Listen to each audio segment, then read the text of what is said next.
All right, get ready to dive deep because today we're tackling the story behind the 90 and 9, a hymn I'm sure many of you have heard, maybe even sung before. A classic. Yeah, And deceptively so, because the story of how it came to be, how those words and music came together, it's full of surprises. it really is. I was fascinated when I learned about it.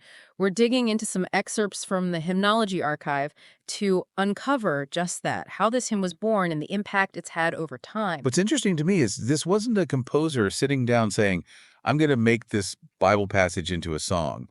It's all chance encounters and happy accidents. Let's get into it then. We start with Elizabeth Clephane, the lyricist. Even as a young girl, storytelling was her thing. Didn't write loads of hymns, but the ones she did Left their mark. definitely left their mark. And to think, it started as a poem, The Lost Sheep, published in, get this, a children's magazine, years before she died too.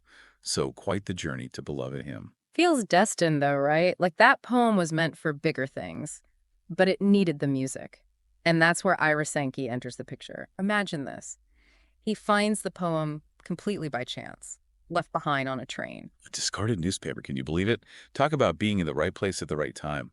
The Hymnology Archive really lays out this whole scene. And he's traveling with Dwight L. Moody, huge name in evangelism, on their way to Edinburgh for meetings. Worn out from their previous work, decided to travel first class, get some decent rest. Thank goodness for small mercies, eh? Who knows if we'd have the hymn, otherwise they'd been crammed in. So he's got this poem, right? This discarded newspaper talking about a shepherd leaving the 99 to find the one. What's going through Sankey's head at this point, do you think? Makes you wonder.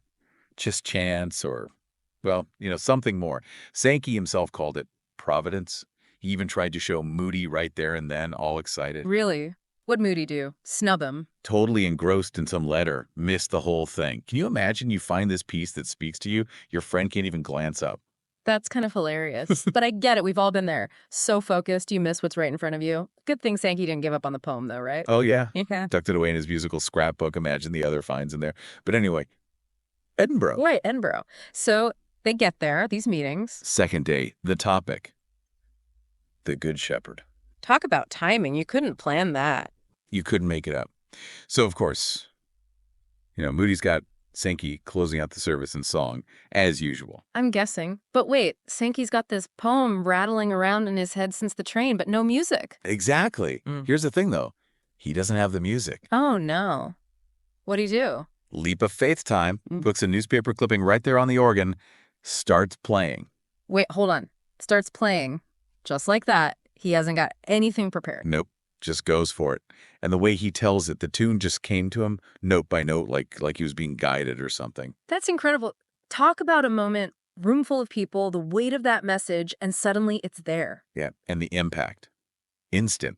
People were moved. Even Moody, remember, too busy with his letter before even he's tearing up. Wow. Gives me chills, that story. Music and the right words, it's something else.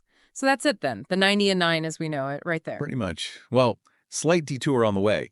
Did you know another composer, P.P. Bliss, he had a go at setting the poem to music too? No way. What happened there? How come his didn't become the one everyone knows? Well, his was published first, actually. But it never took off the same way. Funny how different interpretations, same text, totally different feeling. But here's the thing, get this. Remember how Sankey finds the poem?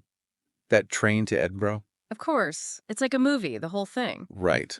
Well, Elizabeth Clephane's sister, she was in that audience. When Sankey first sang it, his version reached out to him after. So that's how he could publish it officially, 1875, give Clephane her due credit. It's unbelievable. All these little things lining up, Makes you think about all the stuff we miss, how history could be different if one thing changes. Totally. And even then, even the harmony changed over different publications. Like people kept shaping it. There's even a recording, Sankey himself singing it. Yeah. On an Edison cylinder, imagine. Wow. To hear the emotion in his voice, knowing the story now. But even without that, you feel it in the lyrics, the music. Lasts. What is it about Clephane's words, do you think, speaks to people even now? It's like she took that simple parable, lost sheep, and made it, I don't know, deeper. Not just finding what's lost, but that need to search, Never give up. That resonates no matter what you believe. That's beautifully put. And that message, it doesn't have to be religious, does it? Looking for what's lost, that hope of finding it. Exactly. And it's simple. People criticize the structure, the words, but it still works. There's a reason people are still singing the 90 and 9. 100%. So as we wrap up, we've dug deep into the 99. What's the takeaway for everyone listening? I'd say just remember the best stories, Yeah. often the least likely ones, and sometimes the simplest things. If they're heartfelt, they last the longest. Couldn't agree more. And makes you wonder, what else is out there just waiting to be found? Some poem in an attic, could be the next big thing. Amazing to think about. That's all we have for this deep dive into the 90 and 9. But your exploration doesn't have to stop here. Think about why that hymn is so popular. Is there more to it? The story, that tune appearing out of nowhere.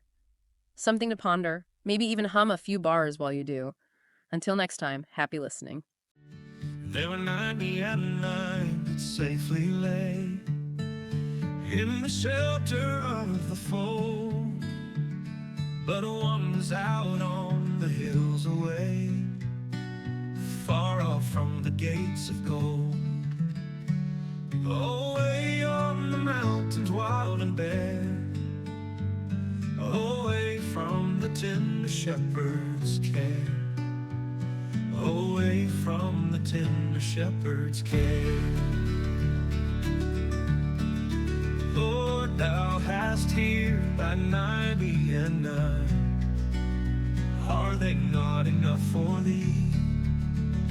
But the shepherd made answer, this of mine has wandered away from me. And although the road be rough and steep, I go to the desert to find my sheep. I go to the desert to find my sheep.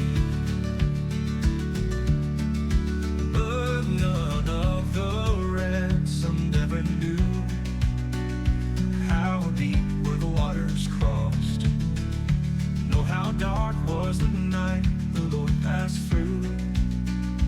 Here he found a sheep that was lost. Out in the desert he heard his cry, so sick and helpless and ready to die. So sick and helpless and ready to die. Lord, whence are those blood drops all the way that mark out the mountain's track? They were shed for one who had gone astray, ere the shepherd could bring him back. Lord, whence are the hands so rent and torn? They are pierced tonight by many a thorn. They are pierced tonight by many a thorn.